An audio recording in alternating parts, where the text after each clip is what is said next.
حاجی مشتاق صاحب کا بیان تھا عربوں میں ترجمہ کر رہا، اب ان کی باتیں ایسی ہوتی تھی بعد میں ترجمے سمجھ میں نہیں آتا تھا، تو بیان میں کہنے لگے کوئی کہتا ہے ہندوستان ہندوستان، کوئی کہتا ہے پاکستان پاکستان، ہندوستان نہ پاکستان، قبرستان قبرستان۔ وہ عرب مجھے کہ ترجمہ کرو، میں کہا میں کیا ترجمہ کروں اس کا؟ او بھائی سب چھوڑ جانا، اصل کام کریں، 5 ضرورتیں ہیں ان کو سادگی پر لے آئیں، کھانا سادہ کریں، کپڑے سادہ کریں، مکان سادہ کریں، شادی کریں اور سواری کو سادہ بنائیں۔ زور لگے کس پر؟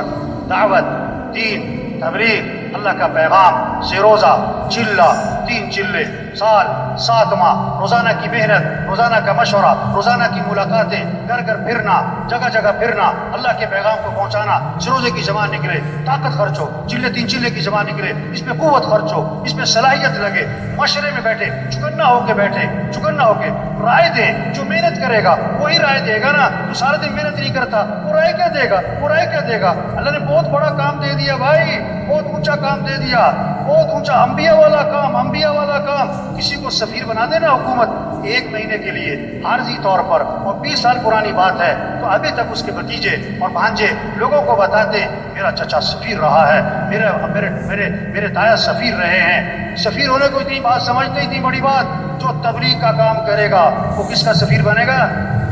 حکومت کا سفیر ہونا بڑی بات کہ اللہ کا سفیر ہونا بڑی؟ یا ایھا الذین آمنوا کونوا انصار اللہ، اے ایمان والو اللہ کے دین کے مددگار بن جاؤ۔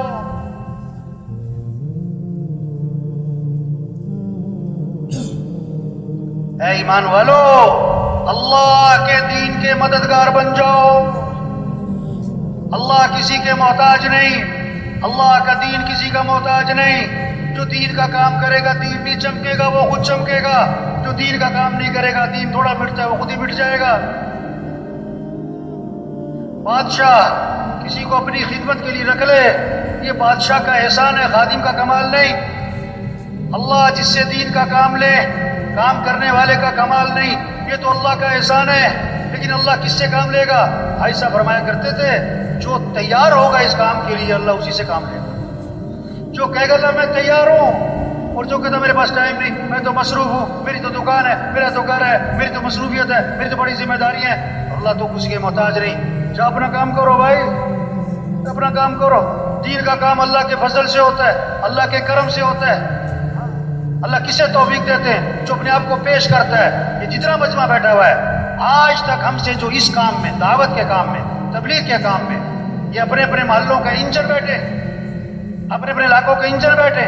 انجن تیز چلے گا ڈبے تیز، انجن آہستہ ڈبے آہستہ، انجن کھڑا ڈبے کھڑے۔ یہ سارا جو مجمع ہے اگر یہ روزانہ محنت کرے علاقے کا کام بڑھے گا، نمازیوں کی تعداد بڑھے گی، مسجدیں آباد ہوں گی، 3 چلے کا خروج بڑھے گا، دیہاتوں میں شہروں میں اللہ کا پیغام پہنچے گا، پھر ایک نمونہ بنے گا کہ دین اس کو کہتے ہیں۔ صرف کتابوں سے دین نہیں سمجھا جائے گا، تقریروں سے دین نہیں سمجھا جائے گا، عملی طور پر نظر آئے گا۔ صحابہ کے زمانے میں لوگ مسلمان ہوتے تھے، مدینے آتے تھے دین سیکھنے کے لیے، کتابوں سے نہیں، تقریروں سے نہیں، مذاکروں سے نہیں۔ کیسے دین سیکھتے تھے؟ انہیں عملی طور پر نظر آتا تھا، معاشرت والا دین، اخلاق والا دین، معاملات والا دین، گھر والا دین، مسجد والا دین، مالداروں کا دین، غریبوں کا دین زندگی میں نظر آتا تھا۔ آنکھ سے دیکھتے تھے، دین کو سمجھتے تھے، 1 ہفتہ ٹھہرتے تھے، 2 ہفتے ٹھہرتے تھے، 1 عشرہ ٹھہرتے تھے، 2 عشرے ٹھہرتے تھے اور واپس جا رہے ہوتے تھے۔ اور کتنے صحابہ کے بارے میں اللہ کے نبی نے فرمایا قد فقہ الرجل، یعنی فقیہ بن گئے، دین کی سمجھ پیدا ہو گئی۔ کتابوں سے نہیں، تقریروں سے نہیں، عملی طور پر دین نظر آتا تھا۔ آپ نے ایک چیز کو دیکھا، ایک چیز کو سنا یا پڑھا، زیادہ اثر کس کا ہوگا؟ جو آنکھوں سے دیکھا ہے۔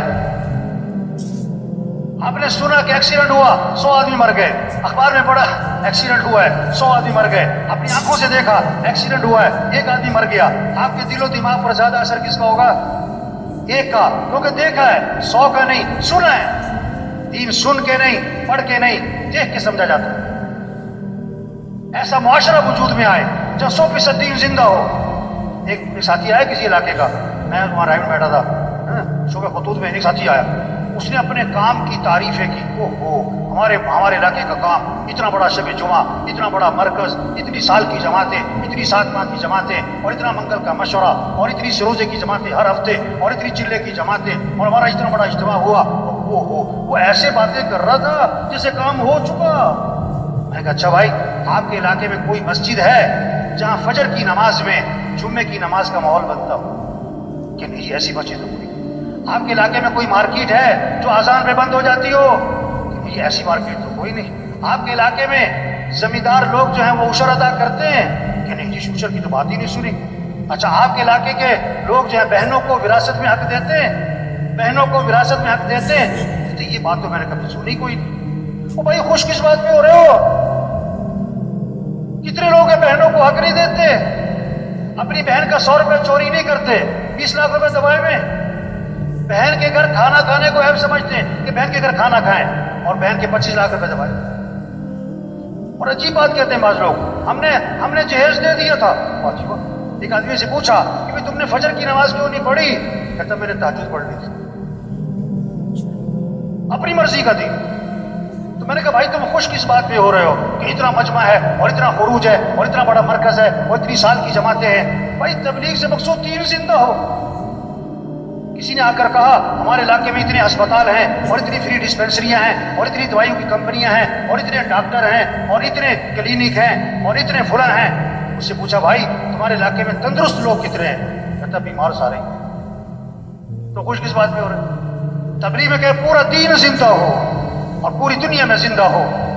یہ ہماری ذمہ داری ہے کہ یہ سارا مجمع آج تک جو غفلت ہوئی اس پر اللہ سے معافی مانگے، اور جو بقیہ زندگی رہ گئی اس کے بارے میں عزم کر لے کہ اپنی بقیہ زندگی کو دین پھیلانے پر لگائیں گے انشاءاللہ. اس کو اللہ سے مانگ لے کہ اللہ ہمیں اس کام کے لیے قبول فرما، اللہ یہ کام کرنا ہمارے لیے آسان فرما، اللہ ہمیں استقامت نصیب فرما. تو سب تیار ہیں نا؟